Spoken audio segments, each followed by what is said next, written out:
Good morning students. Last videos में हमने one way slab का कॉन्टीन्यूस पढ़ा था।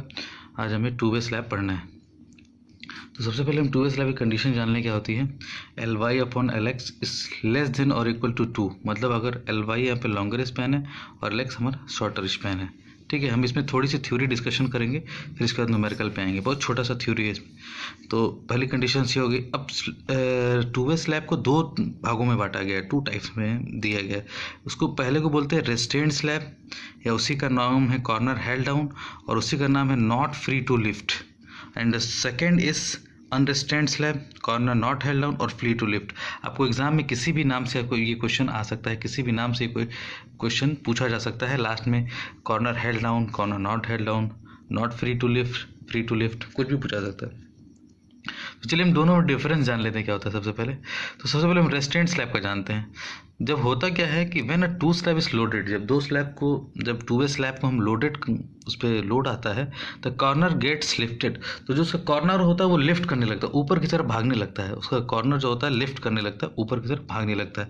फिर इसके लिए क्या करते हैं कि this corner can be prevented from lifting, कि इसको लिफ्टिंग से रोका जा सके by providing fixity at the support पे हम एक फिक्सिडिटी प्रोवाइड करते हैं बाय बीम और वॉल के केस में। ठीक है, बाय बीम और वॉल के तरीके से हम एक फिक्सिडिटी प्रोवाइड करते हैं। Such type of slab is slab in which the corner are prevented from lifting, मतलब कॉर्नर्स को लिफ्टिंग से बचाया जा सकता है, are called restrained slab. Restrained का मतलब ये हो कि उसको रोक दीजिए, रेस्टेंट कर दीजिए, उसको फिक्स कर दीजिए।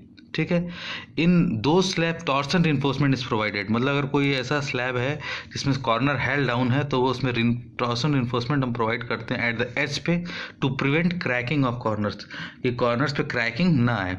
These are also called slab with corner held down. तो ये हमारा इसका हो गया रेस्टेंट स्लैब का। इसका जस्ट उल्टा क्या हो जाएगा, अनरेस्टेंट स्लैब हो जाएगा। ठीक, unrestrained slab, corner not held down और free to lift. The slab in which corner are not prevented from lifting, जिसको नहीं प्रिवेंट कर सकते लिफ्टिंग से, are called as unrestrained slab और slab with corner not held down. ठीक, अब इसमें देखिए आते हैं हम, ये इंपॉर्टेंट जो हमारा पहला है रेस्टेंट स्लैब, इसमें इंपॉर्टेंट क्या है, for finding alpha X and alpha Y using 12 number 26 of IS code page number 91। तो हम पेज नंबर आपको बता देते हैं कि IS कोड में दो ही पेज बहुत इंपॉर्टेंट है आपके क्वेश्चन के लिहाज से। आपका जो एनेक्सर डी है, एनेक्सर डी जो आपका दिया हुआ है पेज नंबर 90 पे, और जो उसकी वैल्यूज़ दी हुई हैं, अल्फा एक्स अल्फा वाई क्या है हमारा कोफिशिएंट ऑफ बेंडिंग मोमेंट है, जो कि अभी आगे हमको न्यूमेरिकल में पता चलेगा। अगर कॉर्नर हेल्ड डाउन है तो टेबल नंबर 26 से निकालेंगे। केस आएगा कि अनरेस्टेंट स्लैब्स का या corner not held down, free to lift, तब हम अल्फा एक्स और अल्फा वाई की वैल्यू टेबल नंबर 27 से निकालेंगे, जो कि 27 आपका टेबल नंबर ये दिया हुआ है अल्फा एक्स और अल्फा वाई निकालने के लिए। चलिए अब हम अपने चलते हैं सीधे अपने क्वेश्चंस पे। क्वेश्चन है, design a reinforced concrete slab for a room of clear dimension of 4 meter into 5 meter. The slab is supported on wall of width 300 mm. The slab is carrying a live load of 4 kilonewton per meter square and floor finish load is 1 kilonewton per meter square. Use M20 concrete and Fe415 steel. एक conditions लगा दी इसमें, the corner of slab are held down. The corner of slab are held down, यानी रेस्टेंट slab की बात कर रहा है, और नॉट फ्री टू लिफ्ट, जो भी मैंने इसके पहले आपको बताया था। ठीक है, तो चलिए सबसे पहले हम अपना गिवन डेटा हमने लिख लिया। इसमें लिख लिया एल वाई क्या हमारा लॉन्गर स्पैन है, L x upon shorter span है। तो हम यहाँ पे चेक कर ले कि ये टू वे स्लैब है कि नहीं। तो एल वाई अपन एल एक्स हमने जब 5 डिवाइड बाई 4 जब हमने यहाँ पे चेक किया कि 5 डिवाइड बाई 4, तो ये आया 1.25, यानी लेस देन इक्वल टू 2, यानी टू वे स्लैब है। लाइव लोड आपका दिया हुआ है 4 किलोमीटर पर metre square, floor finish load FCK और FY और बियरिंग 300 mm। अब आते हैं determination of depth of slab. ठीक है, तो एज पर क्लॉज नंबर 24.1 जो हमको पेज नंबर 39 पे दिया हुआ है,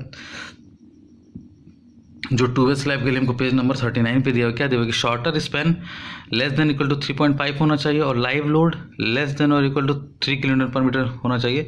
तो स्पैन अपॉन डेप्थ का जो रेशियो होता है 35 सिंपली सपोर्टेड के लिए वो किसके केस के लिए होता है, FE 250 के लिए। और जब यही केस हम HYSD बार इन 415, क्योंकि हमारा क्वेश्चन में 415 दिया हुआ है, HYSD बार है, तो इसको 3.8 को 0.835 को 0.8 से गुणा कर देंगे तो ये आ जाएगा स्पैन अपॉन डेप्थ रेशियो 28।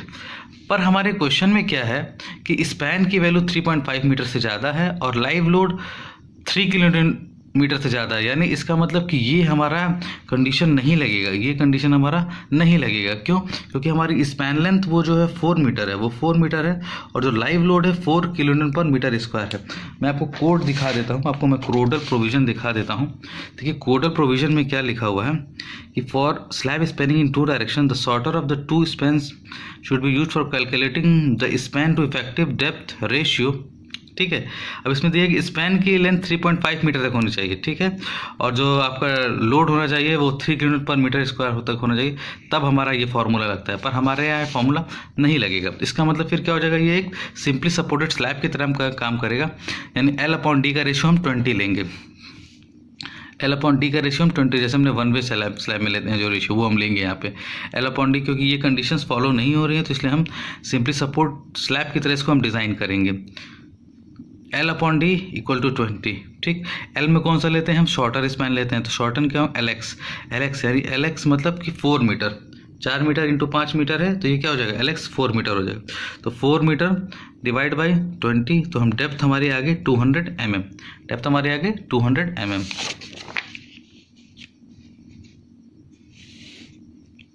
ठीक, अब हमने क्लियर कवर 20 mm का मान लिया और जो डायमीटर ऑफ बार है 10 mm का मान लिया, तो इफेक्टिव डेप्थ हमारा क्या, कैपिटल ओवरऑल डेप्थ क्या होता है, effective depth plus clear cover plus dia by 2।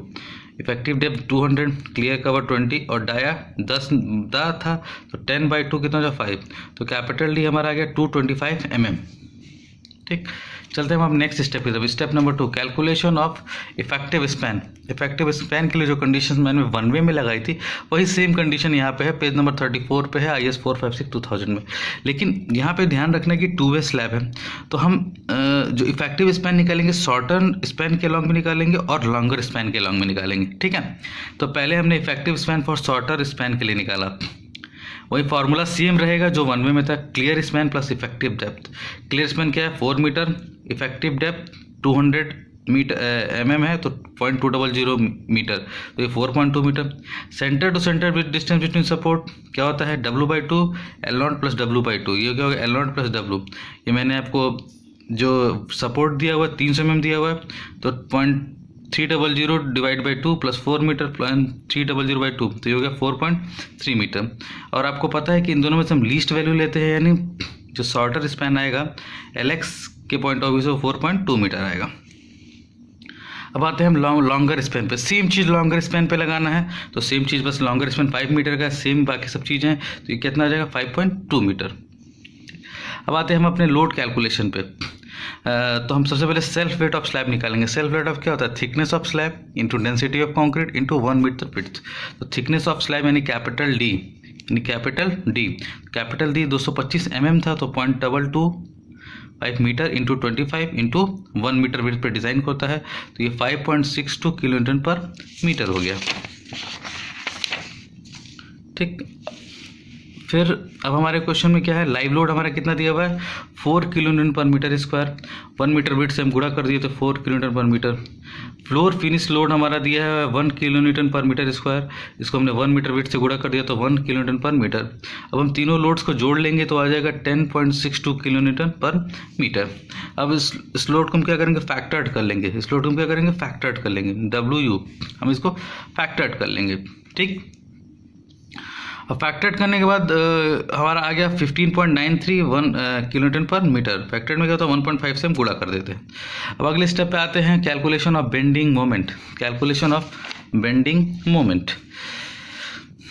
Calculation of bending moment के आने के लिए हमको अपने कोड का पेज नंबर 91 यूज़ करना पड़ेगा। देखिए कोड नंबर 91, कोड नंबर 91 हमारा क्या कह रहा है कि जो हमारा MX होता है मोमेंट एट x डायरेक्शन, यानी शॉर्टर स्पैन पे क्या होता है alpha x W into LX square, और MY जो लॉन्गर डायरेक्शन में होता है वो alpha Y W into LX square.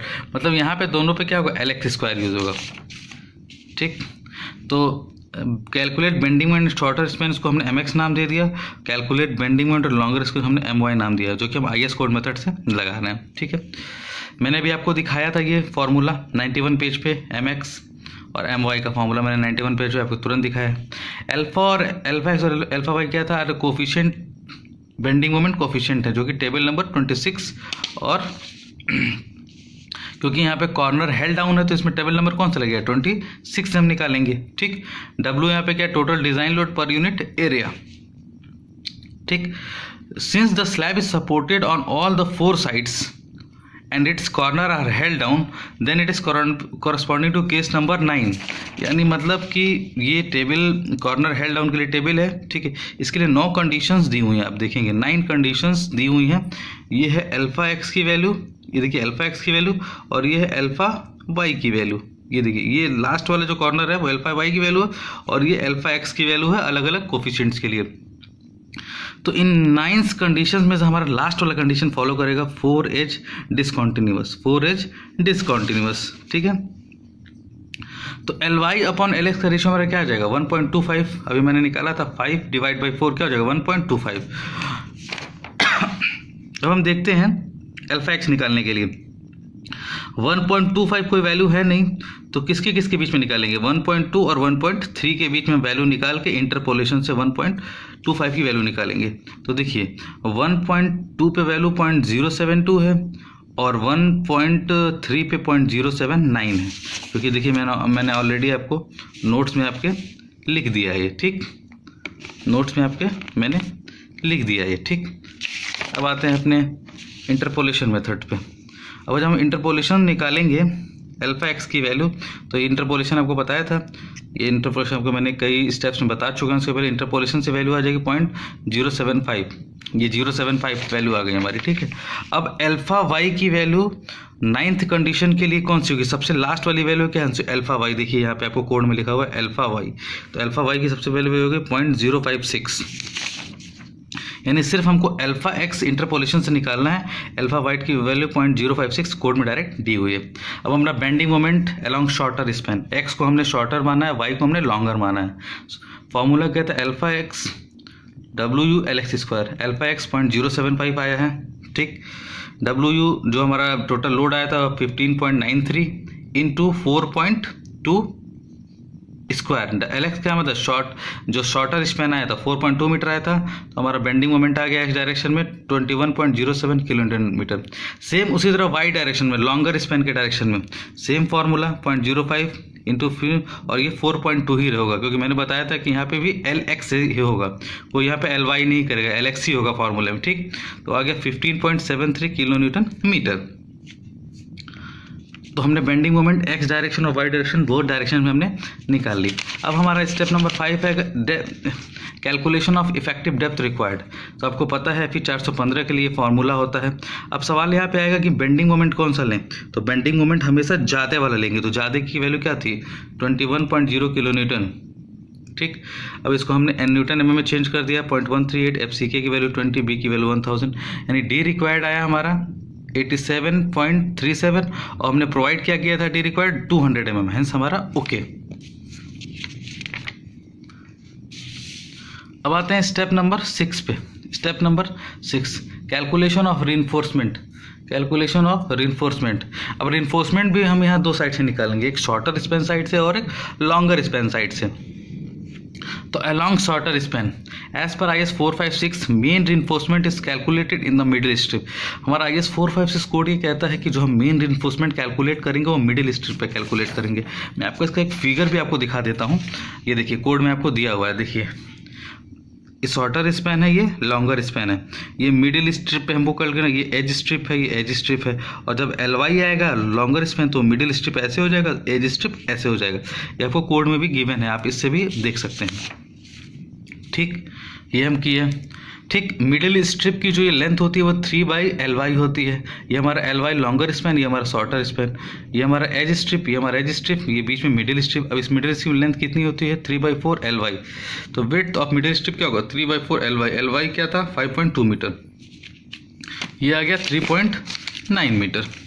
अब डी की वैल्यू 200 है। अब हम यहाँ से ये फार्मूला लगा के हम यहाँ से AST निकाल सकते हैं। ये फार्मूला आपका वेल नोन है पहले से आपको, ठीक है, सब वैल्यू नोन है, सब वैल्यू हमने निकाली है। तो AST हमारा आ गया 301.19 mm²।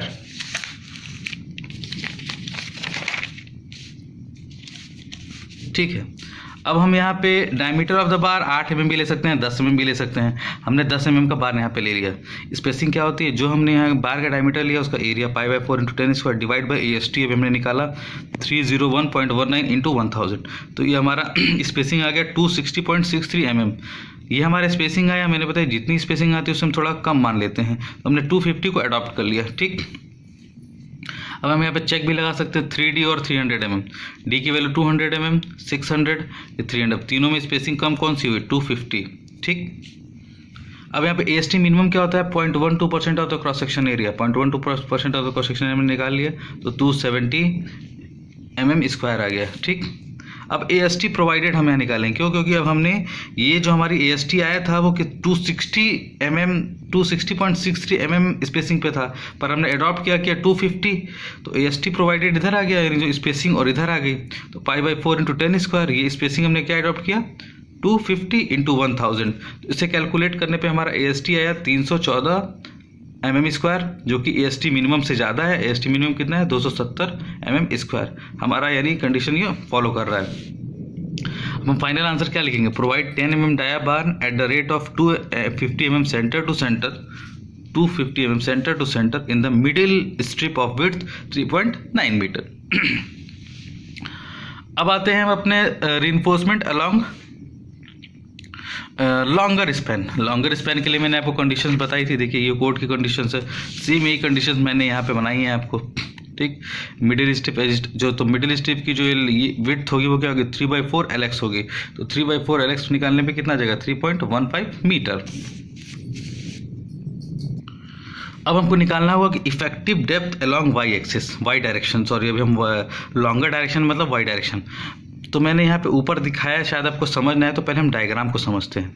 जैसे मैंने एक स्लैब बनाई, देखिए स्लैब की टोटल जो थिकनेस थी वो कितनी थी, 225 mm मैंने बनाई। ठीक, ये हमारा एक रीइंफोर्समेंट हमने नीचे दिया शॉर्टर स्पैन का। देखिए ये शॉर्टर स्पैन का है, शॉर्टर स्पैन स्टील है, और ये जो सर्कुलर जो हमने दिया वो क्या है, लॉन्गर स्पैन स्टील है। ठीक, तो आप ध्यान दीजिएगा, यानी यहाँ नहीं, देखिए यहाँ से यहाँ तक ये टोटल ओवरऑल डेप्थ है, कैपिटल डी है, कैपिटल डी है। ठीक, पर आपको पता है कि इफेक्टिव डेप्थ क्या होता है, हाफ ऑफ द रीइंफोर्समेंट से टॉप तक की दूरी, यानी ये देखिए यानी इसके हाफ से टॉप तक की दूरी क्या हो जाएगी, देखिए जो मैंने ये दिखाया है आपको 200 mm। ये अब हमको वाई डायरेक्शन वाला, ये है हमारा लॉन्गर स्पैन स्टील क्या है, मतलब वाई डायरेक्शन, वाई डायरेक्शन मतलब ये है, ये वाला ये यूज़ करना है। तो इसके आधे से टॉप तक की दूरी होगी। तो आप ये देखिए, ये जो हमारा बार का डायमीटर था 10 mm, तो इसका आधा 10, 5 ये हुआ और 5 ये हुआ, यानी हम 200 mm में से 200 में से 10/2 यानी 5 mm को घटा देंगे तो हमारा कितना आ जाएगा, वाई डायरेक्शन में जो डेप्थ आएगी वो कितनी जाएगी, 190 आ जाएगी। आपको क्लियर होना चाहिए, क्यों, क्योंकि ये भी 10 mm का बार है और ये भी जो बार मैंने दिखाया है डायमीटर, ये भी क्या है 10 mm का है। तो 5 यहाँ से कम हो जाएगा और 5 यहाँ से कम हो जाएगा इसके आधे से, तो यहाँ से टॉप तक की दूरी क्या हो जाएगी, टॉप तक की दूरी हमारी क्या हो जाएगी, DX में से 5 इसका कम होकर क्या आ जाएगा, 190 mm वाई डायरेक्शन के लिए आ जाएगा। ठीक, अब MUY निकालेंगे, मतलब मोमेंट एट वाई डायरेक्शन, मतलब लॉन्गर स्पैन।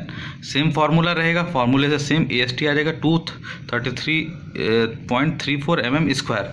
10 mm का बार हमने यूज़ किया, सेम आया 335 आया, हमने अडॉप्ट किया 300। कंडीशंस हमारी क्या है, 3D की वैल्यू 190 हो जाएगी। यहाँ पे डेप्थ क्या हो जाएगा, वाई डायरेक्शन में डेप्थ क्या हो जाएगा, 190 हो जाएगा। ठीक, और ये 300 mm। ठीक, अब हमने 300 mm यहाँ पे अडॉप्ट किया, उसके हिसाब से हमने AST प्रोवाइडेड निकाला तो 261.6 mm² हो गया, और AST मिनिमम 270। तो हमारी ये कंडीशन यहाँ पे गलत हो रही है, क्योंकि ये वैल्यू हमारी जो AST प्रोवाइडेड है वो AST मिनिमम से ज़्यादा आनी चाहिए। तो हम क्या करेंगे, स्पेसिंग को और कम कर लेंगे, हम स्पेसिंग को अब हम 250 मान लेंगे जो हम 300 मान रहे थे हम स्पेसिंग को 250 मान लेंगे। तो स्पेसिंग को जब 250 रखेंगे तो AST प्रोवाइडेड 314 mm² आ जाएगा, जो कि AST मिनिमम से ज़्यादा आ जाएगा। तो हमारा फाइनल आंसर क्या लेंगे कि प्रोवाइड, ये किसके लिए, लॉन्गर स्पैन के लिए, provide 10 mm dia bar at the rate of 250 mm centre to centre. अब देखिए reinforcement in edge strip, edge strip पे भी हमको रीइंफोर्समेंट देना है, जो कि एनेक्सर डी में कहा गया है। एनेक्सर डी में ये कहा गया है कि मिनिमम रीइंफोर्समेंट हम एज स्ट्रिप पे देते हैं। तो AST मिनिमम कितना था, 270 mm², ठीक, 270 mm², 270 mm²।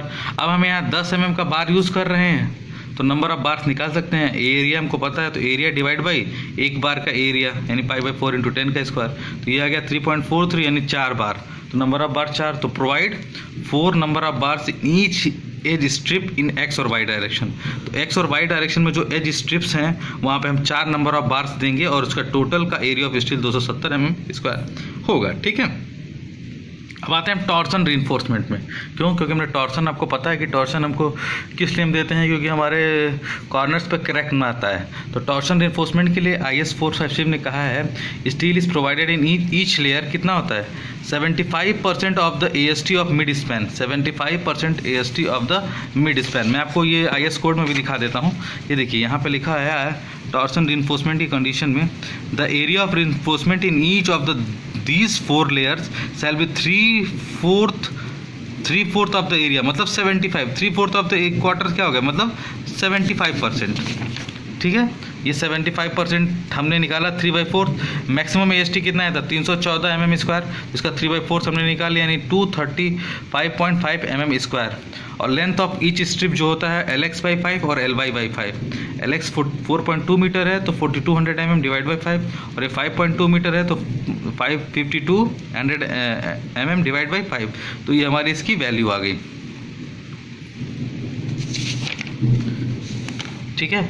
अब हम 8 mm डायमीटर बार यूज़ करेंगे, यहाँ पे 8 mm का डायमीटर की बार यूज़ करेंगे तो हम स्पेसिंग कितनी हो जाएगी, π/4 इंटू, ये हम टॉर्सन रीइंफोर्समेंट के लिए लगा रहे हैं, π/4 इंटू 8² डिवाइड बाई AST कितना आया था 235.5 इंटू 1000, तो ये आ गया स्पेसिंग 213 mm.1 mm। तो हमने 200 mm एडॉप्ट कर लिया। तो हमने क्या फाइनल आंसर क्या लिखेंगे, provided 8 mm dia bar at the rate of 2 mm centre to centre. अब देखिए हम एक रीइंफोर्समेंट डिटेलिंग आपको बना के यहाँ पे दिखा दी है। देखिए मैंने शॉर्टर स्पैन का बनाया 4.2 मीटर, ये स्लैब की डेप्थ 225 mm, ठीक। ये जो मैंने ब्लैक कलर से जो हमने बनाया वो क्या है आपका रीइंफोर्समेंट अलोंग एक्स डायरेक्शन, ठीक है। और ये जो ये गोल सा बनाया है मैंने, ये मतलब जो सर्कुलर बनाया है ये वाई डायरेक्शन का, ये किसका है, वाई डायरेक्शन का है, ठीक है। ये बेंट अप, ये बार को हमने बेंट कर दिया है। तो कोर ने क्या बताया है कि सेंटर ऑफ द सपोर्ट से 1.5 LX तक ये बेंट होगा। तो distance of bent up bar at the support, अगर पूछा जाए कि distance of bent up bar at the support क्या होगा, 0.15 LX। LX की वैल्यू 4.2 मीटर, तो यानी 0.63 मीटर पे ये बेंट अप किया गया है। और ये देखिए ये जो सर्कुलर बार से क्या है, रीइंफोर्समेंट अलोंग वाई डायरेक्शन। और ये जो ब्लैक कलर की ये लाइन आई है, ये जो रीइंफोर्समेंट है, रीइंफोर्समेंट अलोंग एक्स डायरेक्शन, तो वो क्या थी 10 mm at the rate of 250 mm centre to centre. और ये जो सर्कुलर है वाई डायरेक्शन के लिए वो भी क्या थी 10 mm at the dia bar at the rate of 250 mm centre to centre. By default इस क्वेश्चन में हमारे दोनों जो हैं जो स्पेसिंग है वो सेम आ गई है, दोनों स्पेसिंग हमारी सेम आ गई। ये आपको पता होगा इसके सेंटर से ये दूरी इफेक्टिव डेप्थ 200 mm, ठीक। अब इसी के जस्ट आप अगर लॉन्गर स्पैन के अलॉन्ग बनाएंगे तो ये वाला जो बार है लॉन्गर, ये वाई वाला वो एक्स में चला जाएगा, एक्स वाला वाई में, ये नीचे आ जाएगा, ये ऊपर हो जाएगा। तो आपने देखिए मैं सेम चीज़ वही चीज़ है, बस ये बार क्या आ गया अब नीचे आ गया है और ये वाला बार ऊपर चला गया है। इसका जस्ट अपोजिट हो जाएगा क्योंकि एक्स और वाई डायरेक्शन में चेंजेस हैं। ये हमने एक्स डायरेक्शन के लिए बनाया था cross section along shorter span, और ये cross section along longer span. अगर जो शॉर्टर स्पैन समझ लेगा तो उसका जस्ट यहाँ रिवर्स कर देगा बस रीइंफोर्समेंट का, बाकी सब सेम चीज़ है, बस ये 5.3 मीटर हो गया डिस्टेंस। अब हम आते हैं check for shear. Check for shear वही पुराना case, tau B is greater than tau C, tau B is greater than tau C. तो अब हमको क्या बस एक्स डायरेक्शन और वाई डायरेक्शन बोथ में निकालना होगा, एक्स डायरेक्शन और वाई डायरेक्शन बोथ में निकालना होगा। वी यू एक्स क्या होगा WU जो कि हमको IS कोड में हमारा दिया हुआ है कि जो शियर फोर्स होता है WXL/2 होगा। ठीक है, WU मतलब जो हमारा UDL लोड आया था 15.93, LX का मतलब shorter span 4.2 metre divide by 2 33.45 for shorter span. Same इसी तरीके से हम लॉन्गर स्पैन में निकाल लेंगे, कोई दिक्कत नहीं है, बस यहाँ 5.3 आ जाएगा। जो नॉमिनल शियर स्ट्रेस निकालेंगे वो भी एक्स डायरेक्शन और वाई डायरेक्शन के लिए हम निकालेंगे, एक्स डायरेक्शन और वाई डायरेक्शन के लिए। तो जब एक्स डायरेक्शन निकालेंगे तो यहाँ एक्स लेंगे, वाई लेंगे तो यहाँ वाई लेंगे। सेम चीज़, ये सब आपको पहले से पता है, सब कुछ में कोई सब वेल अननोन वैल्यू है। वैल्यू 0.16 न्यूटन पर mm स्क्वायर आ गया, इसकी वैल्यू 0.21 न्यूटन पर mm स्क्वायर आ गई। ठीक, अब percentage of steel, percentage of steel में कंडीशन ये है कि AST जो लेते हैं वो मैक्सिमम लेते हैं। तो मैक्सिमम AST कितना है थी 314 mm square divide by B की वैल्यू 1000, D की वैल्यू 200 × 100, ये आ गया 0.15%। तो आपको पता है कि कोड में 0.15% पे 0.15% पे आपको पता है।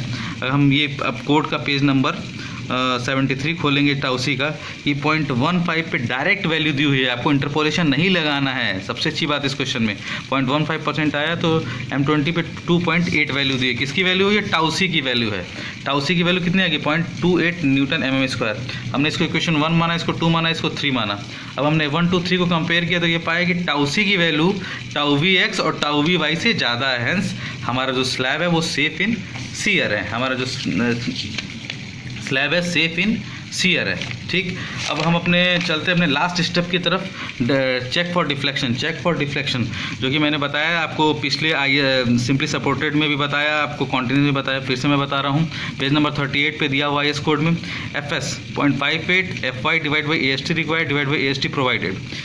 ये पता AST रिक्वायर्ड हमारा कितना आया था? 301.19 mm स्क्वायर आया था। फिर रिक्वायर्ड हमारा 301.19 आया था और प्रोवाइडेड हमारा कितना आया था? 314 mm स्क्वायर आया था। तो इससे हमने FS निकाल लिया 230 न्यूटन पर mm स्क्वायर।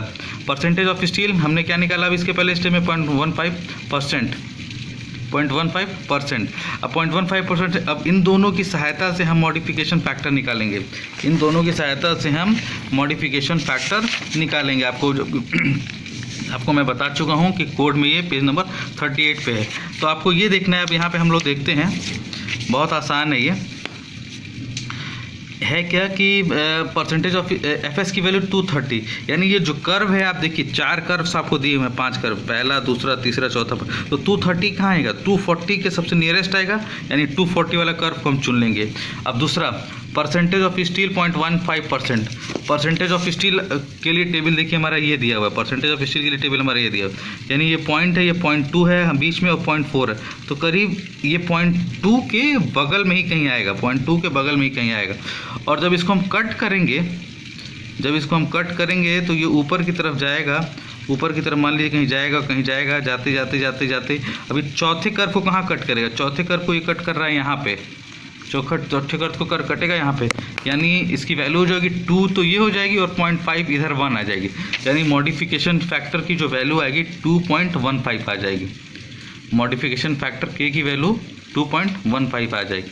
फॉर्मूला क्या होता है? L/D मैक्स 20 × K, K की वैल्यू 2.15 यानी 43, यानी D रिक्वायर्ड यहाँ से हम निकाल लें, D को इधर लेते जाएं, इसको पूरा इधर लेते आएँ, तो ये L क्या हो जाएगा? 4200 mm, यानी 4.2 मीटर था तो 4200 mm डिवाइड बाई 43 कहाँ से आया? 20 × 2.15, 2.15 क्या है? Modification factor. ये क्या है? 2.15 क्या है? K बराबर मॉडिफिकेशन फैक्टर।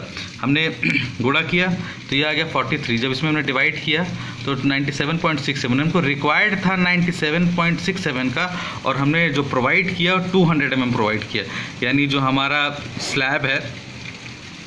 स्लैब है वो डिफ्लेक्शन में भी सेफ है। यानी हमने DX प्रोवाइड कितना किया? 200 mm। आपको याद होगा कि 200 mm हमने कहाँ प्रोवाइड किया है, ये देखिए मैं आपको दिखा दूँ। ये जो D की वैल्यू है 200 mm प्रोवाइड किया था विदाउट मॉडिफिकेशन फैक्टर, और मॉडिफिकेशन फैक्टर लगा के हमको ज़रूरत कितनी है? 97.67 की, यानी जो भी कैलकुलेशन हमने किया 200 पे, यानी हमारा जो चेक है वो मतलब DX प्रोवाइडेड की वैल्यू DX रिक्वायर्ड से ज़्यादा आनी चाहिए। तो हमारा चेक यहाँ पे फॉलो कर रहे हैं, यानी हमारा जो स्लैब है, slab is safe in deflection.